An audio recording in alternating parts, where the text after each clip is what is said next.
you. Well, we must have done okay. All right, first of all, before we get to the cards, you just told me you went on Fox twice. I did. Okay, and that's great. I did after I became the nominee for the same reasons. Yeah. I mean, 67 counties in Florida. I know what you know. Now, I will tell you, I have my issues with whether or not they're like legit news. Doesn't matter. But nonetheless, right. enough of the people in my state believe them to be. And therefore, I went use it as a venue. They're definitely not legit news, but the people, that's where people are watching. That's what matters. That's right. I mean, Bill Clinton started that back when he played the sax on Arsenio Hall. Remember, it was like, this is where the audience is. That's right. Obama went on every show. He went on crazy shows, Two Ferns. And the lady with the crazy lips. I mean, he did a lot of crazy shows. Okay. Are the competing wings of the Democratic Party as divided as they seem, or is the rift exaggerated by the media? I think it's exaggerated. I mean, there's definitely different perspectives in the Senate caucus, for example. It goes all the way from Bernie Sanders to Joe Manchin. But the Democrats have always been a big tent. We're always going to argue about issues, but in the end, we always do the right thing for working families, and that's where it comes down to. When it comes to policy, they're actually pretty close. All the candidates want to expand health care. It's a question of how.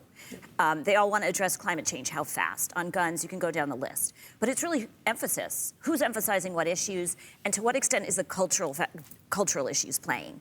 And some of that is how you end up seeing who's a progressive, who's considered centrist. It's also how much they stick it to the establishment, and that's really about rhetoric and positioning.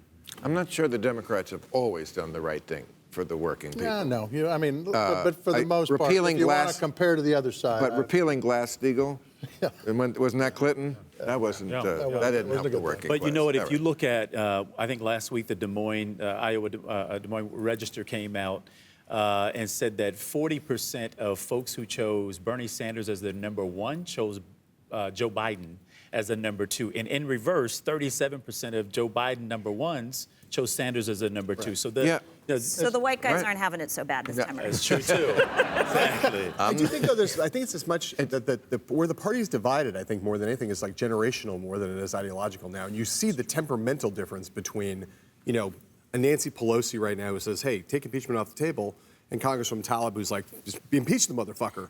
The attitudinal differences between that younger crop of activists who've come in just in this last wave and the older mainstream moderate, there's a big temperamental difference. And on things like impeachment, you can really see that difference is pretty significant.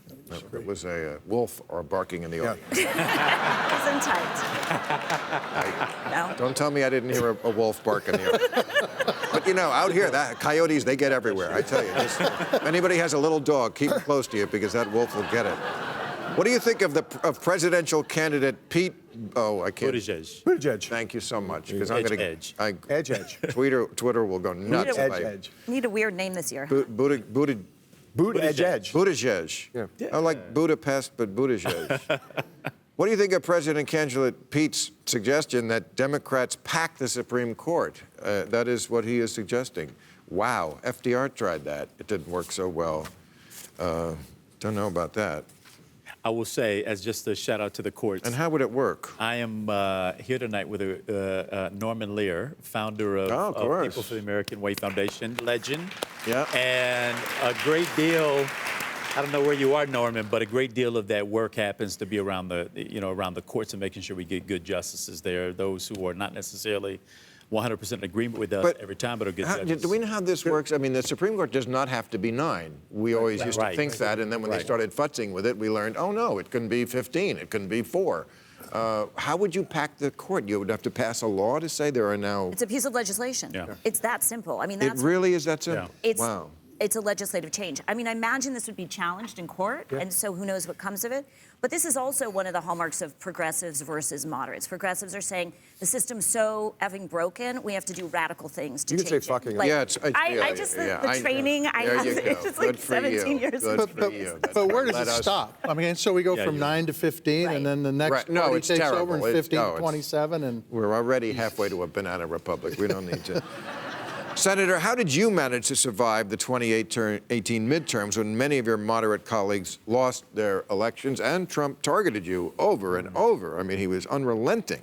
We talked about health care early. We went all over the state. I listened to people and the ideas I thought were bona fide, whether they're from my party or not. We took back and tried to put them into effect, and we talked about that. And I had a pretty strong brand from a Montanan perspective, and the guy I was running against didn't. So it was just hard work. The And it's the same way Gillum or anybody runs for office. You go out there and you bust it for as long as. But I would imagine in Montana, you feel like you're already 5 lengths behind your competition just because you have the D next to your name. So it is a bit of a badge of dishonor. Look, it's a red state. It'll tend to vote Republican if you don't give them a reason to vote Democrat. We gave them a reason to vote Democrat. You got a third-term governor in his state who's also who's a third term in that red state, who's a Democrat. Right. And I think it goes, actually, interestingly, it goes back to this thing you were talking about with Hickenlooper earlier, right? Which is, what's so ridiculous about the Hickenlooper question is, here's this multimillionaire who made millions of dollars by starting this brew pub empire in Colorado. The guy's a capitalist in every bone in his body. Right. Right? You ask him the question, and he immediately goes into trying to figure out, I should say this, because if I say capitalist, I'm going to lose part of the party. He's calculating and trying to figure it out. The reason Tester wins... Why didn't you bring that up when I said it at the show? Well, but the reason Tester wins in Montana, if you go up and spend time with him, is that everybody in the state looks at him and goes, he's not a Democrat, he's not a Republican, he's Tester. That's right. We know who that guy is. And that's the same reason why the governor there wins, because there's authenticity to it. They're voting for him, not for the party label. Right. And that authenticity is central. And if John brings up a very good point, if you're sitting there as a candidate thinking, gosh, well, how do I answer this question because it might cost me votes over here or there, you're going to lose. Yeah, and I see that in a lot of Democrats already. I don't see a big improvement in how they're running. But one last question. Montana, 2 senators.